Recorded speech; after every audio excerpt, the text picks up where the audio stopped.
nom du Père et du Fils et du Saint-Esprit, un seul Dieu, Amen. On reprend aujourd'hui, ou plutôt on continue notre étude des Paulines, c'est-à-dire des épîtres de Saint Paul. On a pris le temps la semaine dernière pour étudier un peu la vie de Saint Paul et tout ce que la Bible nous a dit de Saint Paul, avec un peu sur la personne de Saint Paul. Aujourd'hui, on va commencer la première épître de Saint Paul selon l'ordre du canon biblique, qu'on appelle, c'est-à-dire l'ordre des livres canoniques dans le Nouveau Testament. C'est l'épître aux Romains. On va faire une petite introduction d'abord en premier. D'abord, avant de commencer l'épître aux Romains, on a besoin de savoir qu'est-ce que Saint Paul a écrit dans le Nouveau Testament. Alors, c'est quoi les 14 épîtres qu'il a écrites? Voilà, ça c'est une liste de ce que Saint Paul a écrit. Nous avons, ça c'est selon l'ordre dans le Nouveau Testament, pas l'ordre chronologique, c'est-à-dire il y en a des épîtres qui ont été écrites avant. On va voir maintenant à chaque épître les détails pour savoir plus tard. À la fin, on va faire un résumé chronologique. Quel épître qui a écrit en premier et quelles sont les dernières épîtres de sa vie. Parce que tout ça, ça a une influence sur le contenu. Alors, les épîtres que Saint Paul a écrites, selon l'ordre, c'est l'épître aux Romains, la première, ensuite 2 épîtres aux Corinthiens, après ça aux Galates, aux Éphésiens, aux Philippiens, aux Colossiens, 2 épîtres aux Thessaloniciens. Ensuite, il a commencé à envoyer à des personnes. Donc 2 épîtres à son disciple Timothée, une à Tite et une à Philémon, et finalement son épître aux Hébreux. On va prendre la première épître, selon cet ordre, c'est son épître aux Romains. Petite introduction en début, qui a écrit? C'est facile, hein? On parle de Paul et des Paulines, donc c'est Saint Paul. Qui est Saint Paul? On a beaucoup parlé la semaine dernière, mais en résumé, c'est Saint Paul apôtre qui est né à Tarse. Et Tarse, c'est une ville de la région de la Cilicie, qui se trouvait dans le grand pays de l'Asie mineure, qui est actuellement la Turquie. Il a prêché à Rome 2 ans, entre l'année 62 et 63. Il est mort martyr à Rome l'année 68, par Néron l'empereur, et il a écrit les 14 épîtres que nous venons de annoncer. Ensuite, il a écrit à qui? Oui, aux Romains. Qui à Rome? Romains, c'est-à-dire dans la ville de Rome. Hein? Mais qui? Quels Romains? Les chrétiens de Rome, c'est la capitale de l'Empire. Et il y a aussi une grande communauté juive. D'où elle est venue, la communauté juive? Il y en a des juifs qui se sont dispersés dans tout le monde. Après les persécutions romaines. Et la foi chrétienne est arrivée à Rome comment?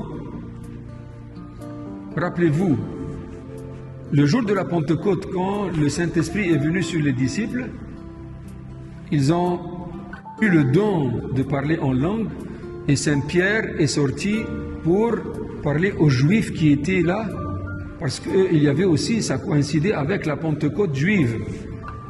C'était la fête des récoltes, 50 jours après leur Pâques.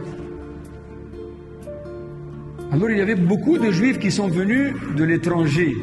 Parmi ceux-là, il y avait ceux qui étaient à Rome.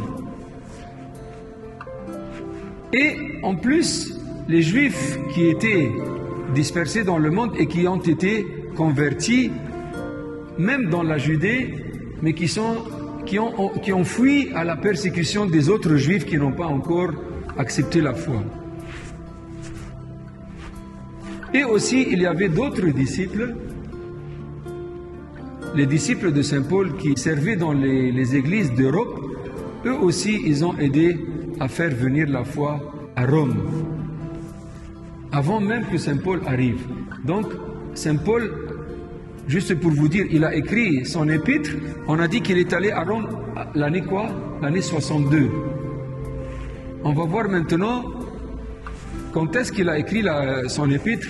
Il a écrit cette épître 58. Donc on comprend quoi?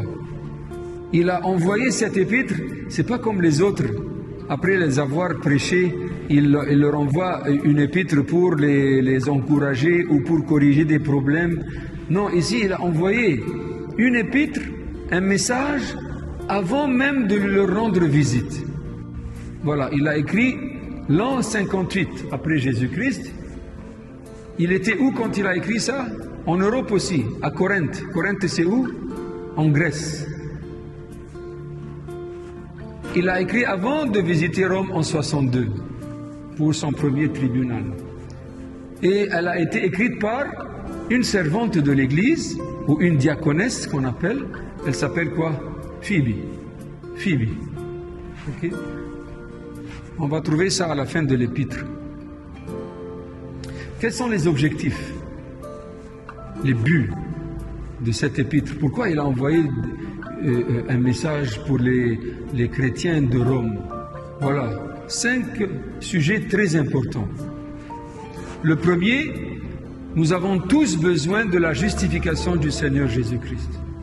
Donc, c'est qui nous justifie? Ce n'est pas nos actes, ce n'est pas nos œuvres en premier, mais c'est le Seigneur. Il est mort pour nous, et c'est lui, par sa mort et son sang versé sur la croix, il nous donne la justification. Il parle aussi comment être justifié. Comment être justifié. Donc la justification, c'est par le sang du Christ, mais il y a aussi des moyens à suivre.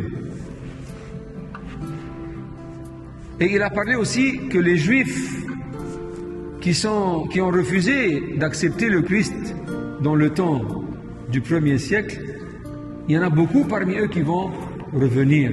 Le retour des Juifs à la foi en Jésus. Et il y a d'autres enseignements essentiels pour la vie chrétienne. Et à la fin, il appelle les chrétiens pour prendre soin de ceux qui ont peu de foi. Il y en a des faibles aussi parmi les fidèles. Alors il ne faut pas les rejeter, il faut en prendre soin et les encourager. Alors ces objectifs-là, ils ont été distribués sur 16 chapitres. 16 chapitres. Donc les rubriques de cet épître. Chapitre 1er nous parle de la bénédiction apostolique. Chapitre 2 à chapitre 8 nous parle de notre besoin à la justification du Christ et comment l'obtenir et les bénédictions résultantes. Chapitre 9 à 11, il parle aussi que Dieu a choisi les païens comme les Juifs qui l'ont refusé, mais qu'ils se repentiront à la fin. À la fin du temps, ils vont revenir. Chapitre 12 à 15, des commandements pratiques pour la conduite chrétienne. Chapitre 12, c'est un chapitre très, très important. En arrivant là, on va en parler. Et finalement, le chapitre 16, Paul se montre comme un bon père envers ses enfants, les fidèles qu'il n'a même pas encore rencontrés, et les salutations à ses bien-aimés, les salutations finales.